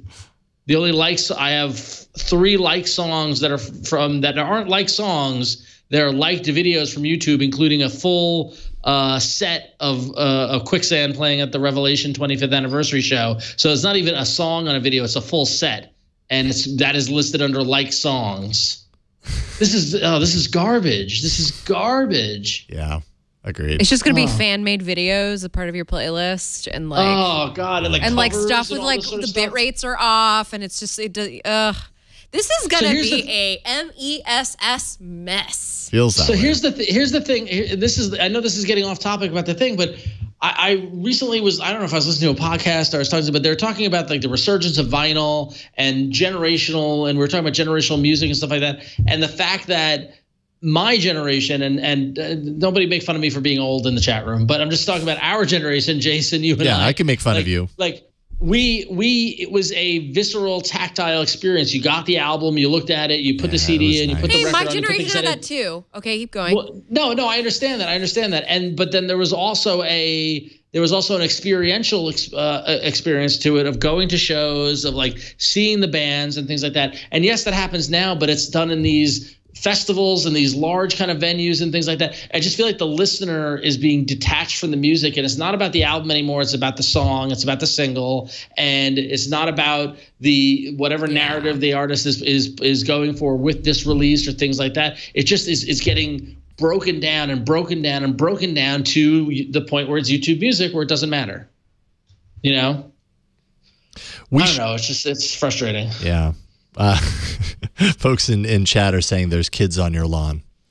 I'm just saying. I agree with Ron. I totally understand what you're saying. I agree because I feel the same way. Like now my streaming, my Spotify library is made up of a lot of individual songs because that's how I discover music these days. Well, and that's just how music is largely right now. And it is, but it's sort of frustrating because I still find myself gravitating towards the same albums that I've loved throughout life. And I'm just like, man, I'm feeling a certain mood. I'm going to put on this album because at that time, you know, that resonated with me in that way. And it's a full package. And you know what? Let's all blame Apple for this one. iTunes. Yeah. Okay. Let's blame them. Apple. Yeah. Yep. If there's one thing we can agree on, blame Apple. There's a lot of blame to throw at Apple about so many things, not just this. Yes. We probably lost a couple of subscribers, but only 2. They were the 2 that... Why are you watching this show? Hey, I hear from people all the time that do not have a single Android device. Okay, it's good to be multifaceted. It's great. Hey, we got an email from Leo, not Leo here, different Leo, who says... We give up all kinds of data to Google, location information, our schedule, our phone numbers, etc. So when you're in the calendar and you're setting an appointment, you can pick a reminder for 10 minutes prior or a multiple of them. If you add the address of where the calendar event is to happen, it would be great if it used your location data to properly monitor and notify you of your appointment 10 minutes prior to the event or whatever it is set to so that you can leave your current location and get to your destination and appointment on time. Does this exist? What are your thoughts? And by the way, this does exist. You're going to have to install, and I'm sure there are a number of different ways to do this, but the way that I found is Waze. So in Waze, you go into Waze. I'm going to open it up here. Go search, settings, and then look for, what is it? It's planned drives. Where is that? There it is, planned drives. Then you go to connect calendar, sync events, and you can add the addresses from your calendars. You can select which calendars that Waze has access to so that Waze can tell you the best time to leave based on that calendar event. So as far as I can tell, this is exactly what you're looking for, Leo. And if you don't want to use Waze, I don't know what to tell you there. But this is an option. This is a way to do it. Yeah, maybe that would help. I feel like Google Now used to be really good at this. Remember? Yeah, I remember. Remember when Google Now was useful? Time to leave. Time to get out of the... It still does. It does it on the Pixel launcher. It does it on the home screen. It goes, time to leave for your appointment. Yeah, I still get it for like doctor's appointments and stuff. I never see it anymore. Or like 15 minutes until you promised you would go do yoga upstairs. You promised, Flo. You made that commitment to yourself. I did, but Google doesn't know I didn't do it. It's okay. Oh, yeah, Google. I totally did that. Yeah. Look, you're not just lying to Google, you know. Okay? I'm lying to myself. Yes. I know. All right. I mean, somewhat related, but Mishaal, I'm curious to hear your take on this. Google Now, although it's not Google Now anymore, now it's Google Feed. Better or worse than it's ever been? Oh, boy. I'm just going to drop that one on your lap. I really don't like the curation, the creation aspect. Like, I feel like it gives me stories that I have no interest in. Yeah. A lot of clickbaity articles. Totally. Yes. Things from, like, really... Like, even if I have interest in a topic, it tries to give me things that like, low quality sources that I have no interest in. So I constantly have to say like, not interested, not interested, not interested. And yet like they still appear. And they still appear, from other sources. Because there's so many different ones to block. Yeah, I know. Well, I think that might be more about the state of internet media but I mean, a little bit of both. I don't know. Yeah. I don't know. So, some sources are just going to be better than others. And sometimes I see publications in there that I'm like, I would never want to follow this publication I'm not gonna follow because this is just Celebrity all you Insider. get from them. But E-Online is, E-Online? source. Yeah. I just want to show real quick that this is the way it looks. Just real quick, Victor, if you wouldn't mind, over the shoulder. Oh, is this flows over the shoulder? Must be. Oh, I see. Gosh darn it. Okay. Gosh darn it. Okay, so We'll probably want to change that. my husband he puts in like meetings for clubs that we're a part of. And it says this is happening in 30 minutes in San Francisco. And so I can click on it. I guess it just opens it with the calendar. And then you would have to open. Okay. Few taps. So, yes, possible, but few taps. That's right. My quiet judgment. All right. / not so quiet. I could practically hear the. All right. We're gonna go into a break here, and then we're gonna jump into the arena, and then we're gonna review some apps. And we've got some interesting apps for you, and then we have my app. This episode of All About Android is brought to you by Mint Mobile. Have you looked at your wireless bill lately? You're probably paying too much. It's 2019. Network coverage is better than ever, no matter your wireless provider. They're all serving you pretty good data at this point. So why pay more for the same service? That is where Mint Mobile comes in. They can cut your bill down to $15 a month for the same premium coverage. Now, you might be thinking this is too good to be true, but actually, like, I put my money where my mouth is. I actually ported my number over from Google Fi over to Mint Mobile. I've been using them for the last couple of months, and I've noticed no difference. It's pretty awesome. I get the service in the same places that I expect to get the service. The speeds are there. I don't pay extra for the data that I use, and that's just one thing that I would notice on Google Fi is I always expected it to be cheaper than it was, and at some point I had to come to terms with that's just the amount of data that I use. Well, with Mint Mobile, like, I get so much data included with my plan that it doesn't matter. Like, I can use it. I feel like I can just throw it around. I can make it rain. That's why Mint Mobile reimagined how you buy wireless and made it all online. In doing so, they pass the savings directly to you. Mint Mobile makes it easy to cut your wireless bill down to just $15 a month. Every plan comes with unlimited nationwide talk and text, plus super fast 4G LTE. You can use your own phone with any Mint Mobile plan. And you can keep your phone number the way I did, along with all of your existing contacts. If you're not 100% satisfied, Mint Mobile has you covered with their 7-day money-back guarantee. So you can test it out, check the network, and be certain, and you're going to like what you see. To get your new wireless plan for just $15 a month with their 3-month introductory plan and get the plan shipped to your door for free, go to mintmobile.com/Android. That's mintmobile.com/Android. You can cut your wireless bill to $15 a month with their 3-month introductory plan.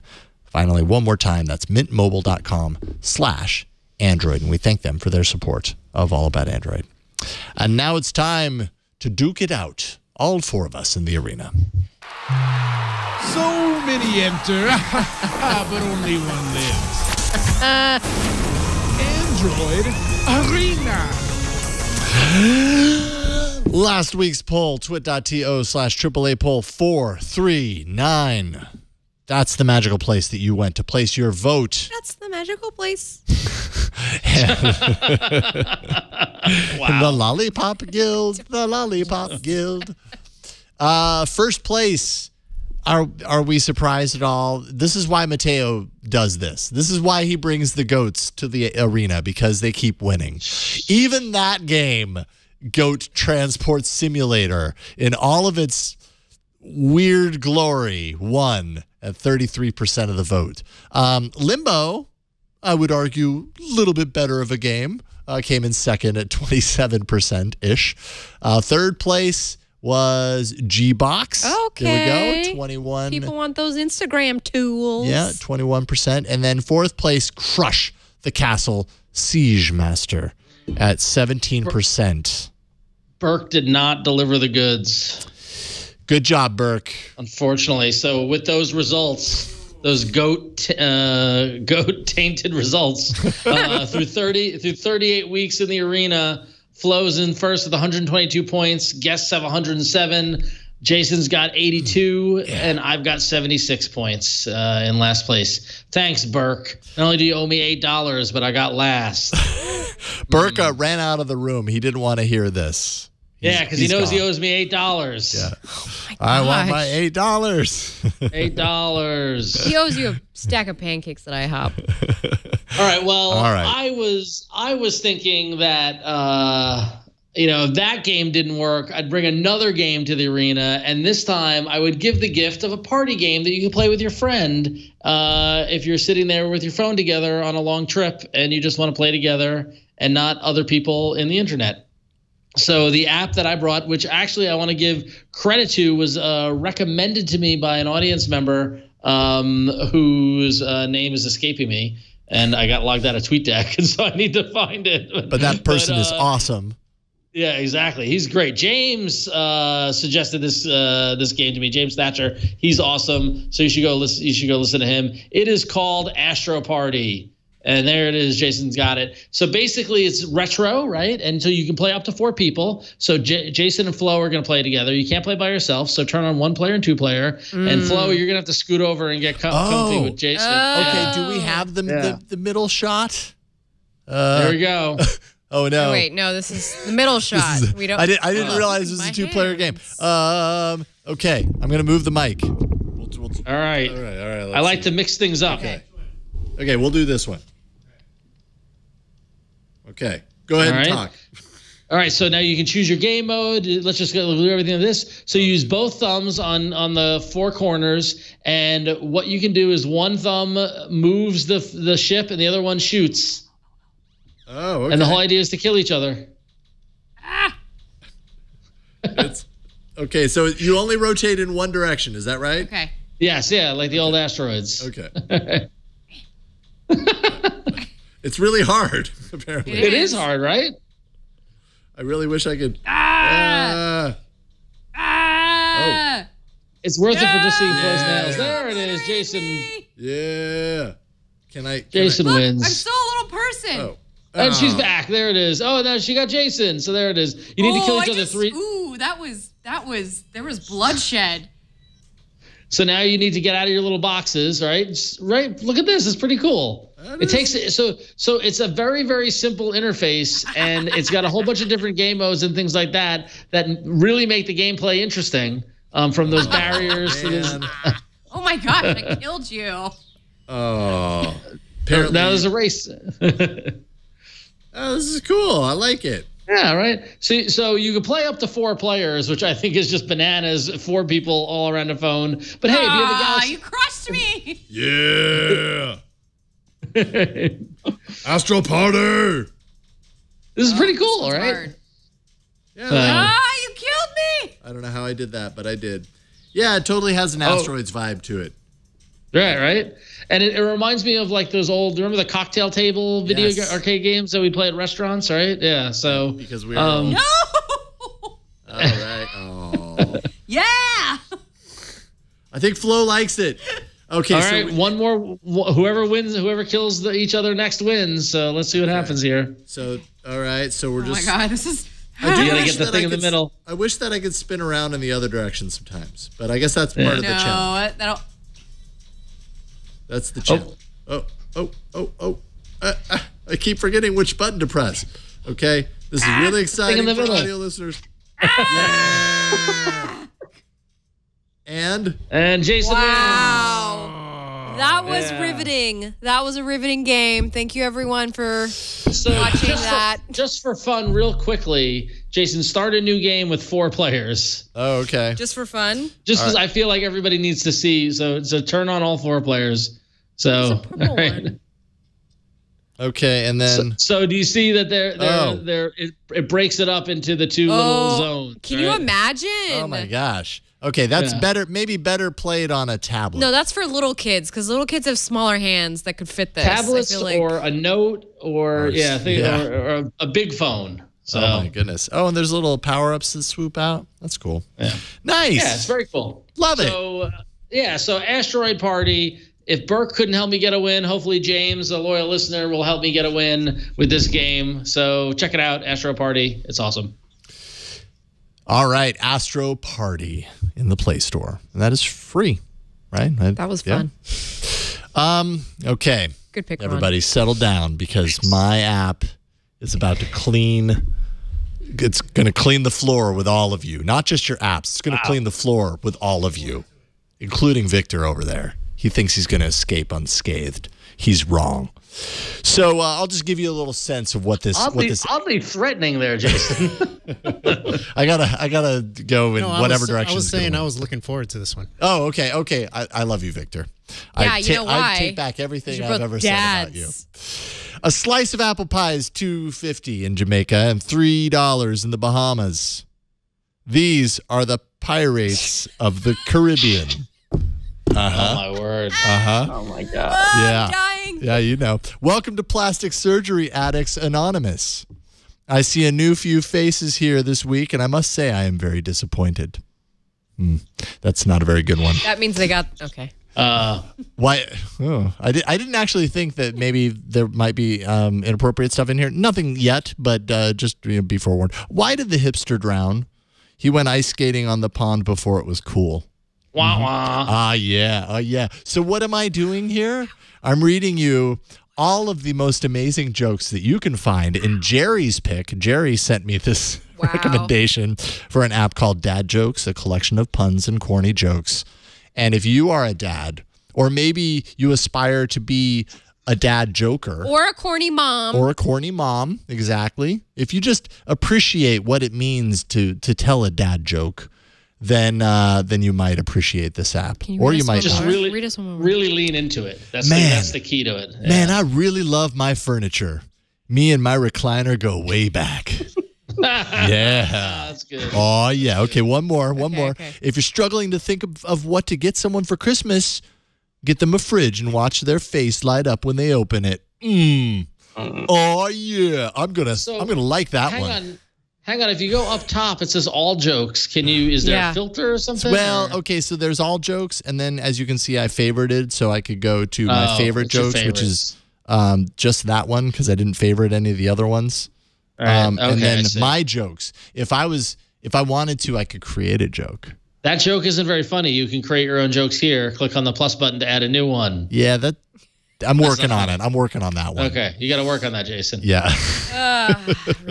Anyways, if you've been looking for a pocket dad joke generator, look no further. I've given you your option. It's Dad Jokes, a collection of puns and corny jokes. And Don't charge people. Do a search for that. It's free. There's the settings. I wonder what the settings does. Oh, there is a premium version. I didn't realize that there was. No ads, although I have not seen an ad. Premium for $1.19. Offline use, so apparently these are streaming from the internet. Good to know. You'd want this offline in case you go to the mountains and you want to tell jokes. Share jokes without a link, okay? And whatever else they happen to put in for premium. And they are grateful for You got to pay your somebody support. to make up the jokes. It's true.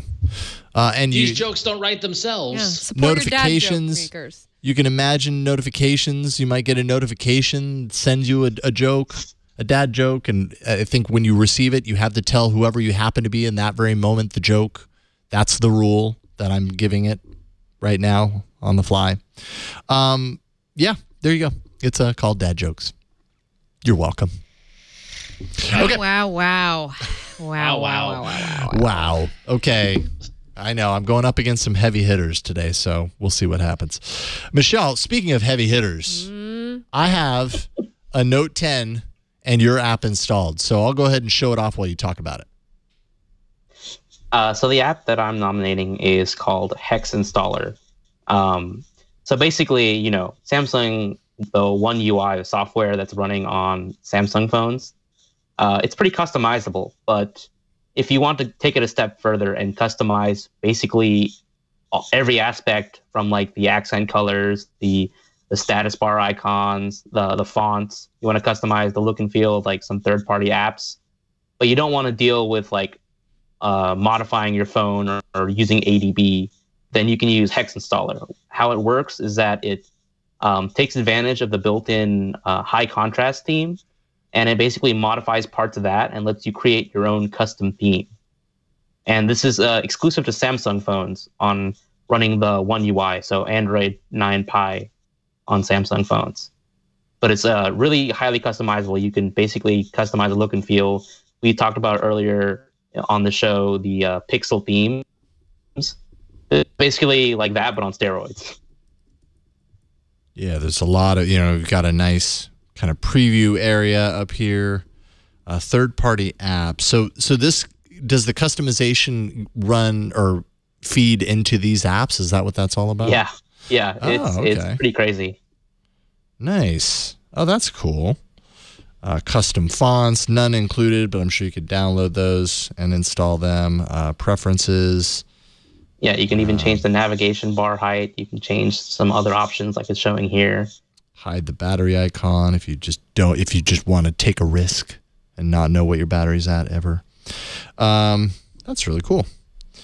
Nice. And then build and install. And so when you do that, it will kind of package it all together, install it as a theme, and then is it easy to revert after you do that?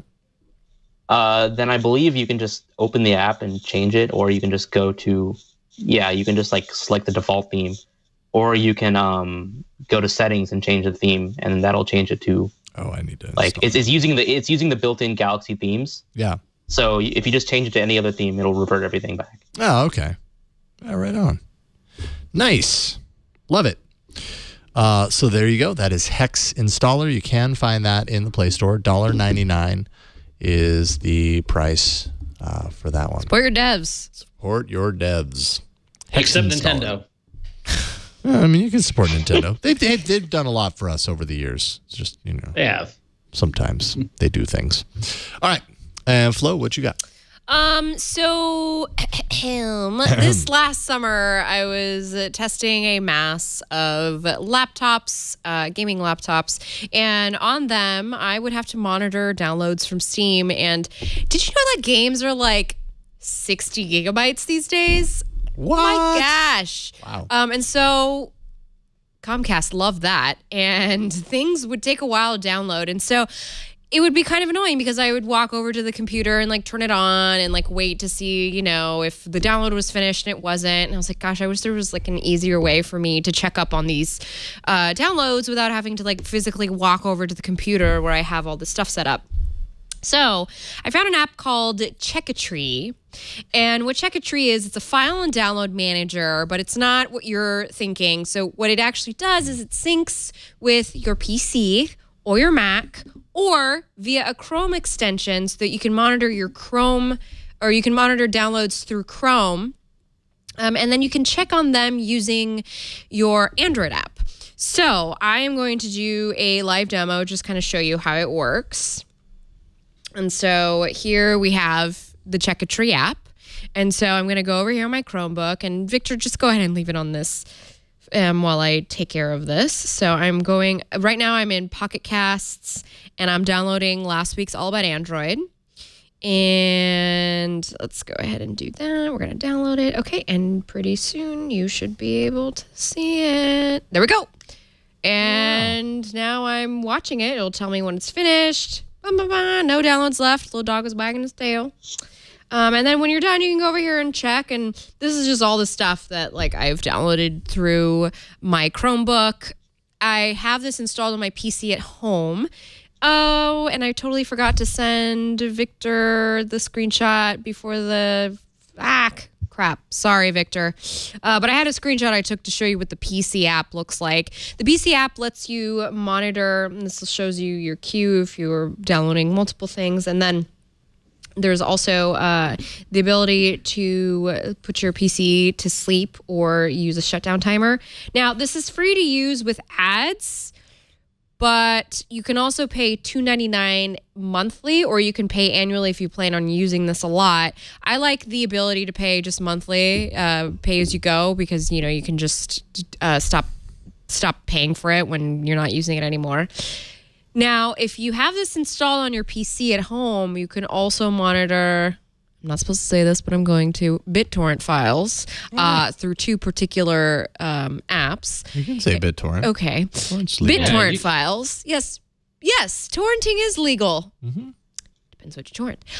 Or you can monitor your Steam downloads, and that's where I found this to be particularly helpful, because when I'm downloading large files on laptops that I'm testing, I want to go upstairs and not have to go and check on them all the time. So, are they done yet? Just pop into my Android phone and it'll show me. Oh. All right, you can just continue. We can edit that out. So that's Checkatree. It also, they say online on the Play Store that it works for Steam, EA Origin, and Battle.net. I don't use the last two, so I can't vouch for that. But I can vouch for Steam, and it shows you all sorts of files from doc to docx, PDF, text files, MP3, images, and it's just kind of a nice way to help you figure out what's going on. You can also start and stop downloads if you're paying for it, the $2.99 a month. So. And this is for folks who maybe don't want to deal with setting up a remote desktop. I don't really want to deal with that. I just kind of want to be able to pop in and out as I need. So nice. Yeah. Checkatree. Checkatree. Checkatree. Checkatree. Yeah. And the little icon is a palm tree. Mike Checkatree. Mike Checkatree. All right, and that is free in the Play Store. Or $2.99 Or $2.99 a month. There we go.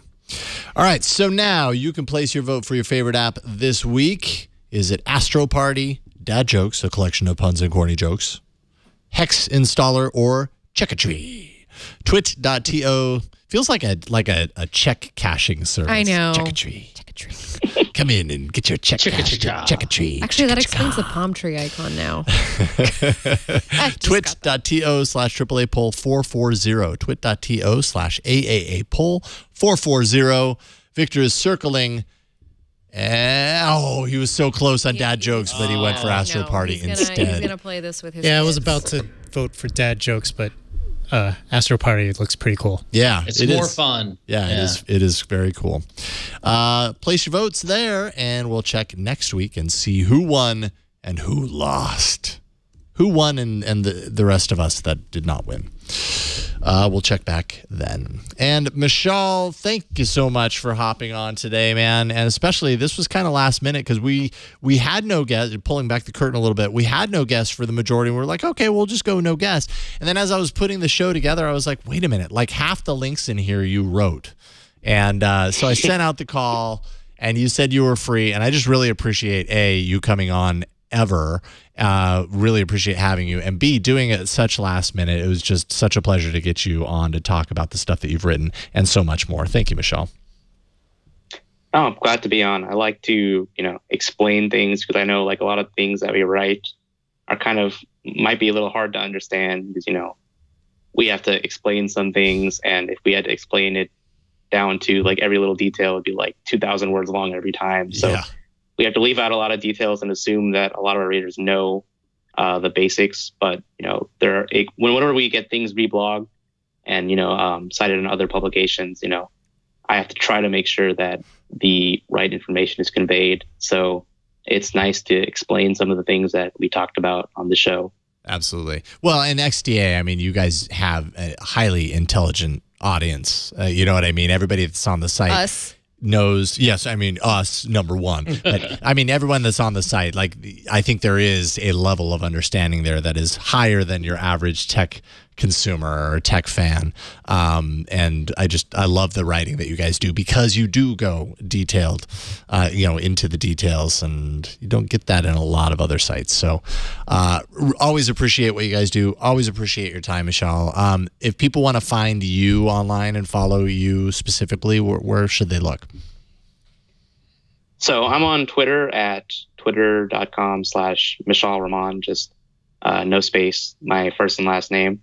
And that's where I'll be posting most of the time. I don't really do Facebook or Instagram yet. I do post the occasional video on YouTube, but it's all like unlisted. I don't know if I'll make that a thing in the future, but Yeah. most of my thoughts can be found on Twitter. And that's where I usually post like more like quick sound bites of things that I find or what I have some opinion that I like to express. Yeah. So you'll find me there. Right on. Excellent, sir. Thank you again. And Thank you, Mishaal. yeah, we will talk with you soon.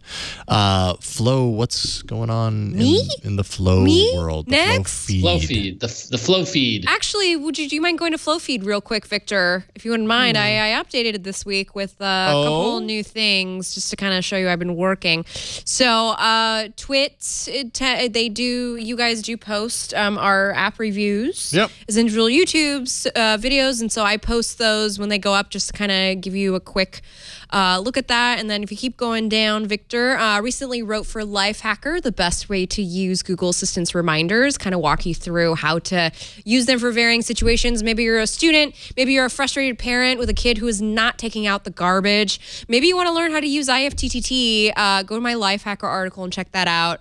And then Victor, if you want to, you can actually go down. No, you don't have to go back. You can go to that best gaming laptop. See, because I installed a CMS. Yeah. There we go. And this actually went up earlier in September, and I forgot to link it, but I'm going to tell you now. So I spent a lot of time on this. I spent a lot of time testing laptops this summer, and so we did the best overall gaming laptops for reviewed, and that went up, I think, late August. This one went up early September. This is under $1,000, which is actually more like $1,200, just because tax and you want to pay a little bit extra for that new Intel Core chip. Okay, it's okay. You want to bump it up, make it a little future proof. But that's my budget when we're talking about things in this price range. And so if you're interested in what that laptop is, it's the Acer Nitro 7. I'm just gonna give it away now. It's spoiler. Probably going to be on my list to Santa this year. Nice. Probably what I'm going to be asking for. Other than that, stay tuned because I've got a fun teaser for a project launching on Friday. And if you're a part of my Discord, you will be the first people to know about it. So join my Discord if you haven't already. And for those who are in my Discord, thanks for keeping it going. Thank you, Appreciate Flo. Oh, that Flo. Always. Oh, thank you. Oh, that flow. Oh, that Flo. You know that Flo. What about you, Ron? Oh, that Well, Ron.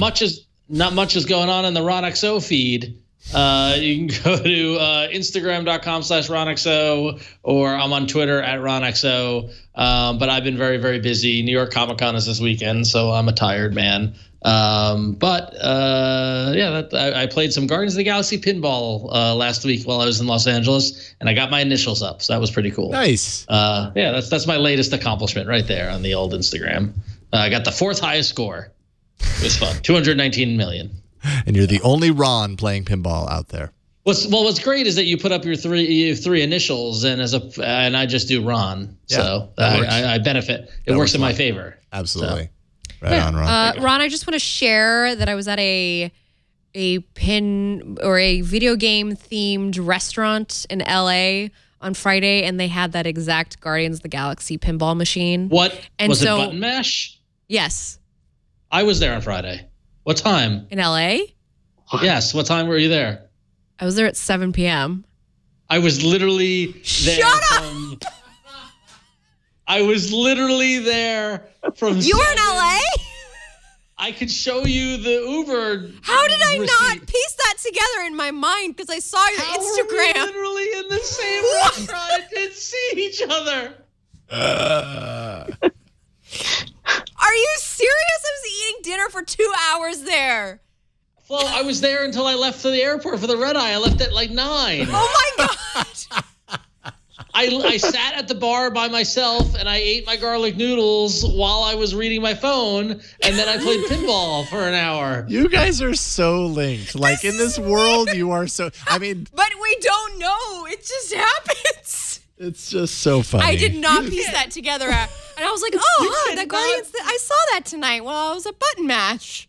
You cannot make this up. We were literally in the same building. I haven't seen you in person for like a year almost, and we're in the same building, and we don't. But how was your dinner? It has really good food. Lovely. That's why you eat there. Yeah, that's why I went. Yeah, so it's like I Oh can my get dinner. God, that is. Yeah, amazing. my meetings finished at like 6:30, and I went to. Yeah, I sat down to eat at 7:30. I got there at 7, and I was at the bar drinking horchata. Where in the so were you sitting along the window, or I was sitting along the window in a booth. I was literally, when you walked into where you check in, I was at the first seat in the bar next to the check-in spot. I didn't think to look for you. Maybe that I was with my friend. I had my Mets hat on. You had your Mets hat on, and I didn't. Yeah. He was sitting there repeatedly saying, "Holy cow, holy cow." This is unbelievable. Oh my God. Wow. I'm On that verklempt. note, okay. That's amazing. Thank you, everyone, surprise. for witnessing that. Wow. And they share a birthday, by the way, folks. Yes. So It's weird. It's getting weird. it's really just kind of weird. And they have a thing with 90210. It's just the I feel parallels bad are now. I really wish I would have seen Ron. I could have given him a hug in person. Like, Oh, that's such a missed opportunity. I'm telling sorry. me. I know, that's such a bummer. That really is. I mean, I wouldn't think to look for you in LA, Flo, nor would you think to look for me. That in is LA. Like, so bizarre. That is so weird. so weird. Oh man, okay. Okay. Gonna have to think about that one. Victor, what do you have to beat all of this? Like, what's your mind-blowing revelation right now? I got nothing. Okay, that's not what I got too. if only Ron and I had location sharing on Google That's Maps. exactly what I was thinking. Yeah. If you had it, you could have figured this out. Anyways. Sorry, Mishaal. Thank you for staying on. Yes, I know, right? Hope you enjoyed that. Kind of hard to click away on That something. was amusing. Yes, on a discovery like that, it's kind of hard to go. It's Something over. like that no happened. matter how connected we are, we're still not connected, Yeah. unfortunately. Yeah, because Ron, you were probably at your table going, Yeah, I was reading Google News. I was literally reading Yeah. about the Ukraine and all that stuff. Yeah.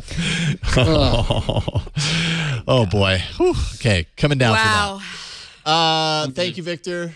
I will be on This Week in Google tomorrow, along with Ant Pruitt and, of course, Jeff Jarvis and Stacey Higginbotham. So I'm really looking forward to that. We'll talk about some of this stuff and a whole lot more around Google and probably some Facebook and other things. So tomorrow's episode, This Week in Google, look for that.